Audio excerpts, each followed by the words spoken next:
Hello everyone, welcome back to my channel. In the previous video I showed you how to create Oracle Cloud always free accounts on OCI, including the administrator tenancy that you get access to, so that you can start using Oracle service without paying anything. And also we create our first Oracle Apex instance always free. In today's video, we're going to continue that process and create a free Oracle Apex workspace. Let me just access to my Apex instance. Like here you show, you have available always free with different action. You have your autonomous AI database that is already provisioned by default. Il est 10 heures. Here we will launch our console. Like I mentioned, you need to remember the password of your admin on the first configuration of your Apex instance. Today we will focus on how to get or how to create a free Oracle Apex workspace, which allow us to start building application using Oracle Apex. So by the end of this video, you will have your own Apex development environment ready to build apps. So let's get started. Like you see here, I already access to my administration service within Apex. Just a small remember, things important. Oracle Apex is a low-code application development platform built on the top of the Oracle database. It allows you, developers, and even a business user to create a powerful web application very quickly.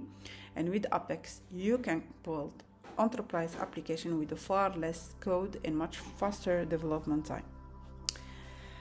We will now, at this step, we will create a workspace, select a new schema.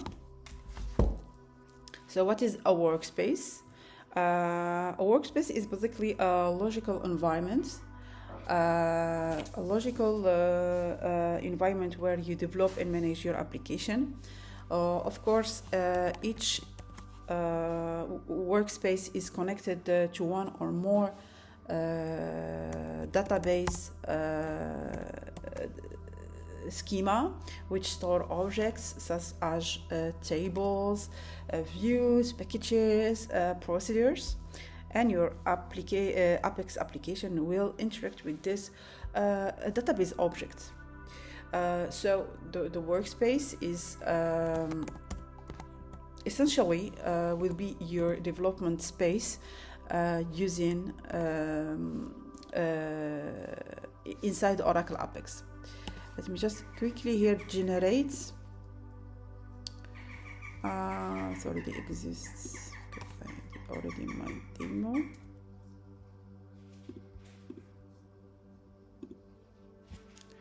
Edit dates. So once the workspace is created, you can log in. Here I will click on new one. I will sign out as administrator. I will get redirection, and here I can access to my new Apex workspace. So from here you can access several important tools such as App Builder, SQL, a workshop. Use it to run SQL queries and manage database objects. Team development, use it to track development tasks, and a gallery where you can install sample or a packages application. So there are the main components you will use when working with Oracle Apex. Once you are inside the workspace, you can confirm that everything is working correctly. Small verification must be done. You must already see the main dashboard with a component we just mentioned, and from here you are ready to start building application. So at this point, you now know how to create your free Apex instance. You know how to create an Apex workspace, how to log into your development environment, and the tools and components.